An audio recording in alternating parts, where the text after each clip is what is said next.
Laurent, responsable opérationnel. Arnaud, co-gérant de Isolution. Bonne chance. C'est les hormones, hein, c'est vu que pendant la le débat, testostérone. Parce que ça, il l'a pas oublié, je vais me faire casser la gueule à la sortie, ça. Je vais me le faire, quoi, tu vois.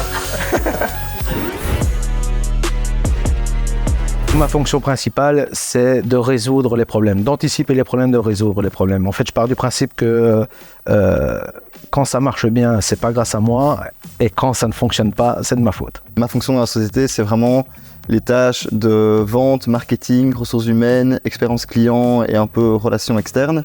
Et celle de Grégoire, où c'est vraiment super complémentaire, c'est l'opérationnel, la technique, l'informatique et la compta et la finance.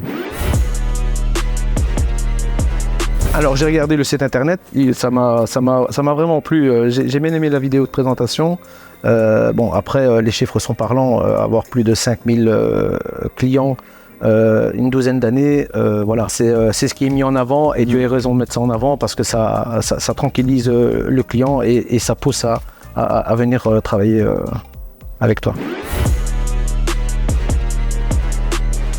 Pour les réseaux sociaux, on utilise ça plutôt comme vitrine, comme support. On n'utilise pas ça pour prospecter. La prospection chez nous ne se passe pas via les réseaux sociaux, mais elle se montre après via les réseaux sociaux.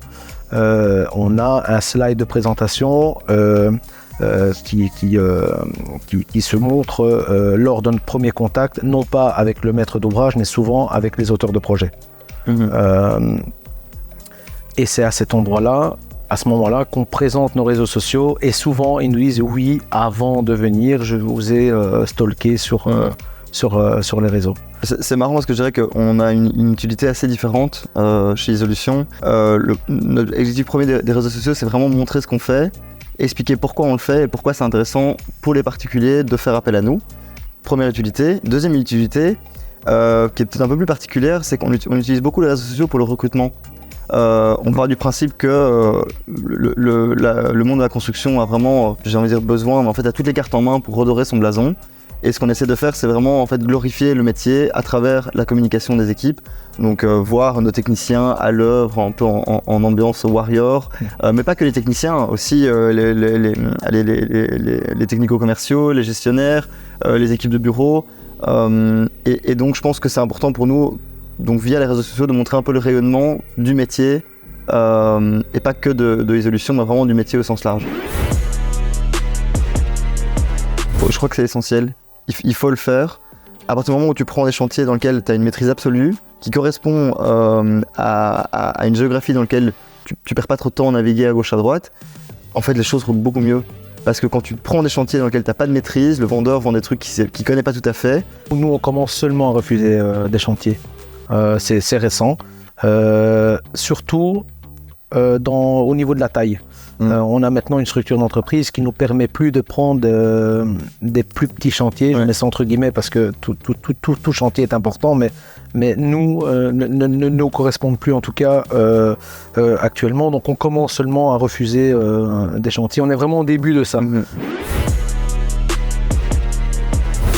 À chaque fois qu'on a une demande de devis, on appelle d'office le client. Donc on reçoit la demande via soit par téléphone, soit par email, dans le formulaire qu'on a sur le site. Et premier réflexe, c'est on appelle le client. Avec toujours la même et unique question, parlez-moi de votre projet. Ce qui est important pour nous, c'est de comprendre où ils en sont dans leurs étapes de rénovation et à nouveau clarifier pour eux et pour nous ce qu'ils veulent faire. Pourquoi ? Parce que on estime qu'avant de venir sur place, de rendre un devis en bonne et due forme, tu te mets un petit budget de rénovation, mais voilà un peu à la grosse louche les postes, le budget général des postes. Pour effectuer un devis, nous, contrairement à toi, on a un intermédiaire qui est l'architecte. Ouais. Donc on a plutôt des questions vis-à-vis de l'architecte quand il y en a, surtout des questions techniques ou sur la stabilité du bâtiment. Souvent c'est les mêmes questions qui reviennent et on établit un devis sur, assez classiquement, hein. Ce qu'on aime bien chez nous, c'est splitter au maximum les postes pour essayer de rendre le plus précis l'offre de prix. Ce qui permet de bien déjà déceler les problèmes en amont. lors de l'établissement du devis. Et alors, des fois, c'est à ce moment-là, quand il y a vraiment, quand on remarque, et surtout dans la rénovation, on remarque qu'il peut y avoir des soucis. Seulement, il y a une visite technique. On ne fait pas systématiquement une visite technique, surtout en nouvelle construction, parce qu'on part sur du neuf, c'est pas nécessaire. Et donc, on construit le devis de manière à splitter au maximum les postes pour essayer d'être le plus précis.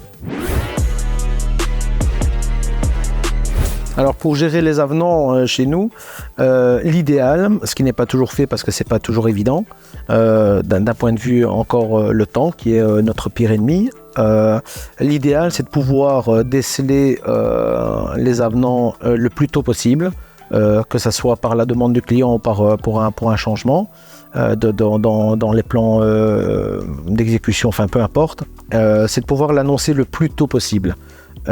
Plus tôt c'est amené et mieux c'est digéré par le client qui comprend mieux la chose. À partir du moment où on le met devant le fait accompli, ça se passe en général, ça se passe beaucoup moins bien. Et maintenant, évidemment, l'enjeu c'est de pouvoir déceler ça le plus tôt possible quand il y a un changement de dernière minute qui pas forcément une décision de l'entreprise, ça peut être une décision de l'architecte ou ça peut être même une décision du client. Arriver sur le moment, lui dire on va faire ça et ça va vous coûter autant, c'est trop tard. Il faut d'abord dire combien ça va coûter, d'abord il faut le déceler puis dire combien ça va coûter et puis seulement derrière pouvoir l'effectuer. Donc nous c'est ce qu'on essaye dans la mesure du possible. 1000 fois d'accord. Je crois que t'es toujours perdant de laisser des zones grises dans la compréhension de ce qui est inclus et pas inclus. Et je pense qu'il n'y a rien de plus acidique pour un client de recevoir un avenant qui pensait être dedans. C'est ça.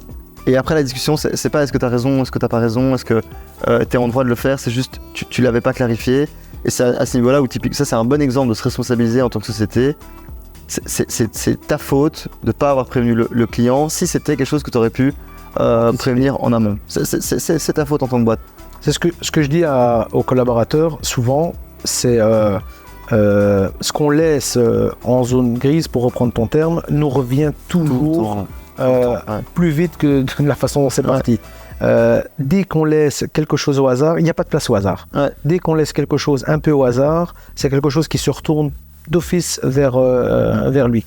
Que ce soit dans l'exécution, ou que ce soit même dans la communication, ou même dans la transparence vis-à-vis du client, on peut rien laisser au hasard, rien. Parce que cette zone grise, comme tu dis, c'est un retour de manivelle. Tout le temps. Tout le temps. Donc l'expérience client, ce que je dis généralement quand je rencontre le client, c'est que des problèmes, il va y en avoir, mais on est là pour trouver des solutions et on trouve toujours les solutions. Le plus difficile, c'est de respecter les plannings et parce que dès qu'il y a un problème, évidemment, ça ralentit la ligne de production. Et donc, finalement, le but, c'est de toujours trouver des solutions et d'être clair avec le client. Alors, l'expérience client, comment chez Isolution, on veut approcher ce gros sujet, c'est vraiment faire preuve d'énormément d'empathie en se mettant à sa place. Et c'est quoi, d'où est-ce qu'il vient, qu'est-ce qu'il a vécu, qu'est-ce qui s'est passé avant que nous on fasse cet email de demande de devis.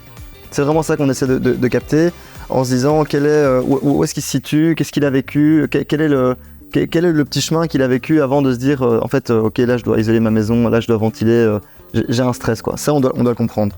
Et puis dès qu'il rentre dans les rails de l'expérience client chez Isolution, là notre but c'est que ce soit à chaque étape le plus fluide possible. Et notre boulot c'est de systématiquement appeler, faire des sessions de feedback avec les clients après et même pendant.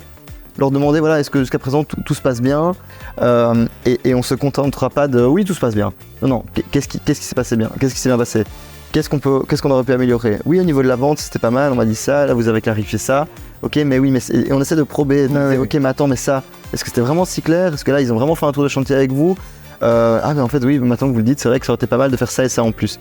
Et ce qui est génial, c'est que les clients déjà apprécient, qu'on se mette nous-mêmes sur le grill. Et puis 2, il nous donne des éléments d'amélioration incroyables que nous, on n'aurait jamais pu voir parce que si je reprends mon petit narratif des 2 histoires, mais en fait, on est trop dans l'opérationnel de notre structure et on en oublie même la réalité de ce que eux vivent. Ces différentes phases que eux parcourent, vu que nous on les parcourt pas au quotidien, mais eux c'est leur réalité, ben, on se remet à leur place et eux nous disent mais en fait à ce moment-là nous on n'a pas de vue sur ça. Et on se dit putain go faisons-le en fait, clarifions ça. Et donc c'est vraiment essentiel pour nous de continuer à faire preuve d'empathie, se mettre à leur place pour améliorer l'expérience client des personnes qui font appel à Isolution. Le problème des sous-traitants, c'est que tout est lié dans un fonctionnement d'entreprise. Si tu veux bien fidéliser tes sous-traitants, tu dois bien les traiter. Si tu dois bien les traiter, tu dois bien les payer. Si tu dois bien les payer, ils doivent bien travailler. Et le problème, c'est la responsabilité sur laquelle tu les envoies. Ouais. Tu as des sous-traitants qui réclament évidemment leur dû parce qu'ils ont travaillé, mais leur dû ne rentre pas dans des standards, soit pas les nôtres, soit pas ceux du client, soit pas ceux de l'architecte. Ou soit pas ceux du voisin, ou soit pas ceux... Parce que voilà, quand on construit, on est passé sur le grill. Il y a toujours le voisin qui passe, le papa, le machin, voilà. Et c'est compliqué. C'est compliqué de pouvoir se dire oui, qu'il y a des sous-traitants sur lesquels on ne peut pas compter, des sous-traitants sur lesquels on peut compter.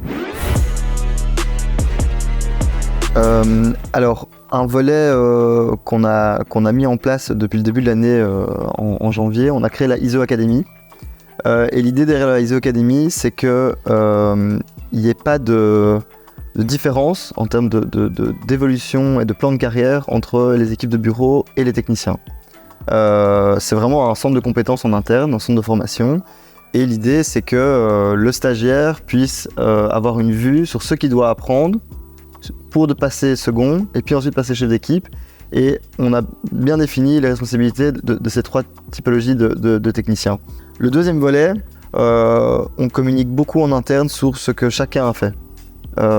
Photos des techniciens qui viennent de finir un chantier de malade, photos des gestionnaires qui viennent de finir une belle réalisation, une belle vente, ça se fait aussi.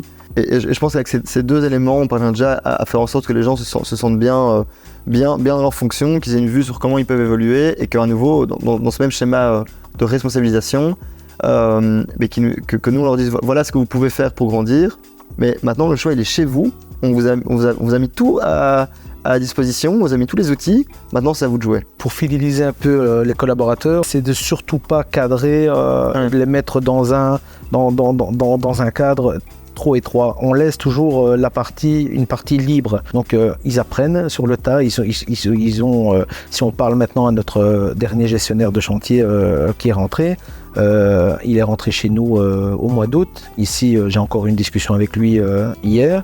Il me disait qu'il a eu une évolution incroyable depuis qu'il est là. Il a appris énormément de choses. Il est hyper content. Bon, il a une charge de travail comme tout gestionnaire de chantier qui est parfois pesante, mais il est vraiment content d'avoir appris tout ça. Tant que ça roule, ça roule. Ça paraît vague, mais en fait, qu'est-ce qu'on veut dire avec ça ? Si tu te responsabilises, si tu veux tirer la boîte vers le haut, si tu veux te libérer 20% de ton temps pour avoir des projets de côté et les tirer vers le haut, si tu estimes que ça contribue au bon développement de la société, fonce. C'est génial. C'est ce que je dis aussi à mes collaborateurs. Enfin, en fait, je dis pas tant que ça roule, mais on n'est pas regardant sur le travail, sur les horaires. Ils gèrent un peu leur temps comme ils veulent. Encore une fois, du moment que les tâches sont remplies, voilà, s'ils doivent partir plus tôt, s'ils veulent prendre congé, enfin voilà, on le regarde. Ça fait aussi partie du bien-être et du bonheur généré dans la boîte. À partir du moment où tu les laisses et tu les responsabilises un petit peu, tu vois qu'ils prennent tout seuls leur envol, poussent vers le haut et c'est vraiment ce qui est important. C'est comme ça que tu fidélises tes collaborateurs. Ce dont je suis le plus fier, c'est d'avoir réussi à créer un engouement dans la boîte. Parce que c'est aujourd'hui, si je devais aller vulgariser, on a réussi à rassembler des belles personnes qui en veulent, qui ont vraiment envie, qui se lèvent le matin avec une dalle pas possible, des personnes super compétentes qui ont cette bonne balance entre en fait au boulot j'y vais pour faire un boulot fiable, exécuter, me donner à mort, mais j'y vais aussi pour me marrer parce que à partir du moment où on verra plus nos collaborateurs que notre famille, autant bien s'entendre avec eux et se marrer. De quoi je suis le plus fier, c'est un peu difficile, mais je vais prendre simplement de l'évolution de la boîte dans son ensemble. Ouais. C'était quand même un pari difficile. En fait, c'était un pari fou au départ. On est passé de tout à rien, enfin de rien à tout plutôt, en moins de 3 ans. C'est quand même vraiment pas mal. Et ça, c'est grâce aux collaborateurs, évidemment, et ce qu'on peut générer autour de soi. Ça dépend qui est-ce qui parle. Si c'est moi, je vais vous dire que oui. Si c'est ma femme, elle va vous dire que non. Mêler une vie professionnelle et une vie privée en tant qu'indépendant, il ne faut pas se leurrer. À un moment donné, on est obligé de prendre le pas sur la vie privée parce que c'est un peu comme une marge bénéficiaire, la vie privée. Dès qu'on fait une erreur dans l'exécution, on mange un peu la marge bénéficiaire de l'entreprise. La vie privée, c'est pareil. Dans la vie professionnelle, dès qu'on veut un peu avancer ou dès qu'on commet une petite erreur, on est obligé de prendre ses responsabilités parce que c'est quand même, je mets quand même un point d'honneur à prendre mes responsabilités et d'office, je prends mon temps supplémentaire sur ma vie privée. Donc dire que j'ai un équilibre stable, non, ce n'est pas vrai. J'essaie de l'avoir, mais c'est hyper compliqué. Ouais. C'est hyper compliqué. C'est marrant parce que c'est une énorme question et je crois que c'est même pas que au niveau du secteur, c'est juste un peu l'aventure humaine de se lancer en tant qu'indépendant ou gérant de structure. Il y a pas mal d'éléments qui à titre personnel me facilitent la tâche. Déjà j'ai un associé en or, on se relaie parfaitement, on se comprend en 2 ans d'aventure, même si on a repris la boîte depuis 1 an et demi. Et puis de façon plus privée, j'ai une copine qui est merveilleuse, qui me soutient à fond, qui comprend que là je suis pas encore parent, mais donc elle comprend que j'ai une petite fenêtre où je dois vraiment mettre les manettes à fond. J'ai des parents qui me soutiennent à fond, j'ai des copains qui comprennent que oui, en ce moment je suis moins présent, mais par contre ayant déjà habité à l'étranger, le temps a déjà fait le tri des personnes qui partiront jamais.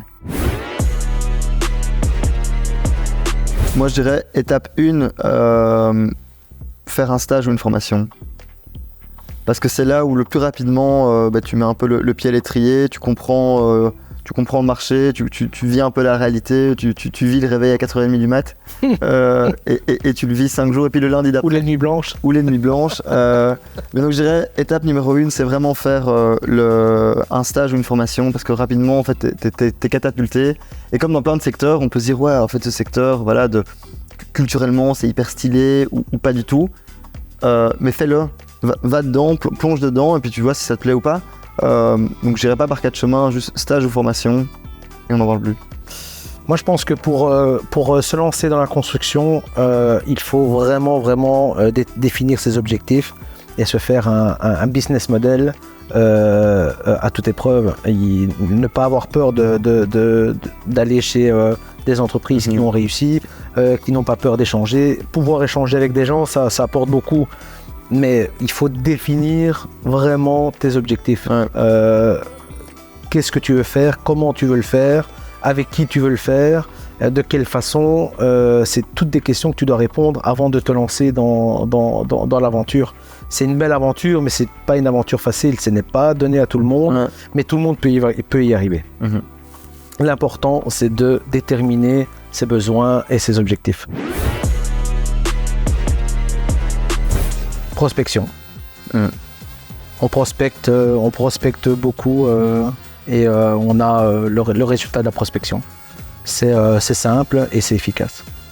Écoute, nous c'est beaucoup de bouche à oreille parce qu'à nouveau, à partir du moment où on devient vraiment assez exigeant par rapport à l'expérience des clients, en fait, quand on clôture un chantier, ils sont contents.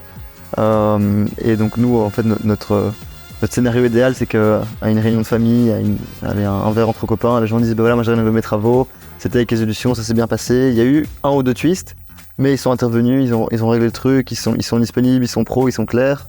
Et aujourd'hui, on mise à mort sur l'expérience client. C'est pour ça que j'ai mis un petit CX ici en bas.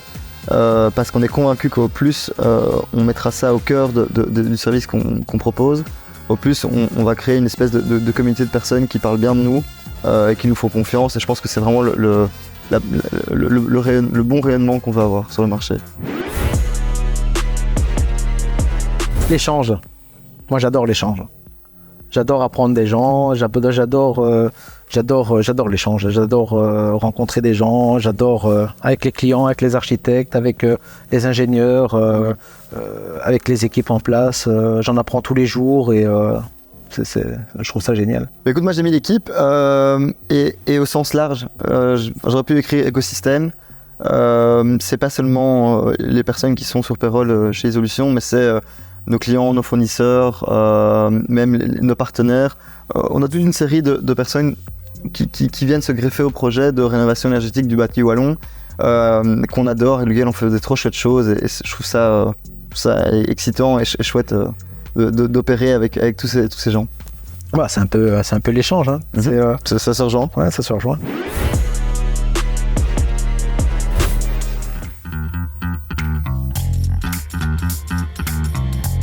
Et 2 ans. C'est pas hyper précis comme les 16 mois. Mais ouais, c'est un outil, ça nous aide grandement. Plus certaines fonctionnalités plus que d'autres, parce qu'évidemment, chacun a sa fonction dans l'entreprise. Mais voilà, c'est quand même vraiment un super support, quoi. Écoute, moi c'est si précis parce qu'en fait, on a commencé l'aventure Isolution il y a 17 mois et c'est un truc qu'on a fait dans le mois. C'est un des premiers trucs qu'on a fait en arrivant. Donc après, on est arrivé le 6 décembre, le 1er janvier, on était déjà passé sur Virtuosa, donc pile un mois après. Et je dirais qu'aujourd'hui, Virtuosa fait partie des raisons intrinsèques de réussite de la boîte, je pense. Ça fait vraiment maintenant partie entière de la colonne vertébrale de la structure. Donc on pourrait difficilement faire sans. Oh, le petit cœur. Alors, intuitif, la disponibilité des équipes et au niveau besoin. Quand on a des questions, on a vite réponse. Efficacité, ça j'ai vu que tu l'as mis aussi. C'est très efficace comme je l'ai dit tout à l'heure. On peut vraiment se poser dessus. S'en servir comme un 12e homme dans un stade de foot, c'est vraiment ça. Hein. Et alors l'intuitif, c'est facile comme logiciel. Il faut pas des grandes formations, il faut pas être, il faut pas avoir des gens qui ont suivi des grosses formations, que ce soit scolaire ou ici chez Virtuosa, pour pouvoir utiliser le logiciel. Écoute, moi, les miens rejoignent un peu les tiens. J'ai mis efficace vraiment pour la même raison que toi. C'est super, c'est propre. Le fait, c'est complet en étant simple à la fois. Le fait de rassembler les ouvrages, donc tout se chemine bien. Enfin, tout est assez bien emboîté l'un dans l'autre. Donc en termes d'efficacité pour les équipes, c'est vraiment super. J'ai mis agréable parce que c'est chouette d'utilisation. Vraiment, le mot agréable, ça rejoint un peu ton intuitif. Et puis évidemment, l'équipe extrêmement agréable et disponible aussi. Ouais. C'est important de le souligner. Et puis le dernier point, nécessaire, dans le sens où on a besoin d'un outil comme ça pour grandir. J'ai du mal alors je citerai pas le logiciel avec lequel on tournait avant qu'on arrive, mais c'est impossible en fait de se professionnaliser, de se structurer, de grandir avec un ERP foireux qui répond pas, et qui n'évolue pas à la même vitesse que ta structure. Non, la tâche, j'adore, c'est fan de tes tâches. Moi je suis fan des tâches. J'ai mis 2 visages, planning et stock. Alors 2 visages, je crois qu'on en a déjà beaucoup parlé. C'est vrai qu'en termes de le fait de pouvoir créer ses devis avec l'ensemble de ses formules préenregistrées, ses fournitures, c'est super complet et c'est rapide. Donc ça, bien fan. Le planning, c'est aussi vachement simplifié, je trouve, avec l'utilisation de Virtuosa. Et puis le stock, alors c'est vrai que le stock, un stock bien géré, c'est du bonheur. Avoir des bons de sortie, bons d'entrée, avoir une vue en temps réel sur ce qui est dans le stock, c'est aussi nécessaire pour être sûr que rien ne disparaisse, pour être sûr de ne pas avoir de mauvaises surprises en se disant ok, on commence ce chantier, merde, il nous manque tel et tel élément. Au moins on est sûr de toujours s'assurer que tout soit bien disponible. Donc ouais, gros coup de cœur pour le stock. Mais moi, le planning, je te rejoins pour l'entièreté de ce que tu as dit. Moi, par contre, j'adore les tâches. Je me mets énormément de tâches. Et ces tâches peuvent intervenir à tout moment. Je suis en train de faire complètement autre chose. Que je sois en famille ou que je sois chez moi. Je me souviens de quelque chose. Bam, c'est mon to-do en fait. Ouais. Ma to-do list est devenue les tâches de chez Virtuosa. Et la gestion pour avoir un œil, la gestion de chantier, pour avoir un œil en temps réel de ce qui se passe sur les chantiers, c'est quand même une rentabilité, les dépenses, la facturation, les états d'avancement, les rapports, enfin tout ça, c'est quand même, ça pour moi, c'est vraiment, c'est mon gros coup de cœur. C'était hyper constructif et je suis ravi d'avoir fait la connaissance d'Arnaud. Bah oui, et franchement, toujours sur caméra évidemment. C'est marrant parce que même sur la photo, sur ta photo LinkedIn, je l'avais dit à Jamal, j'ai dit il a l'air chouette, il a l'air sympa, enfin t'avais l'air déjà de quelqu'un d'assez solaire. Donc franchement trop gai, on a pu échanger de pas mal de bonnes pratiques. Aussi important parce que même si aujourd'hui on travaille pas ensemble, on fait pas le même métier, on n'a pas les mêmes fonctions. Donc j'ai appris encore à plus m'immiscer dans ce que c'est la vie d'une entreprise générale de construction. Et j'espère que tu as un petit peu plus pu comprendre ce qu'on faisait et un peu notre quotidien et notre réalité. Donc ouais, à tout niveau, super. Parfait.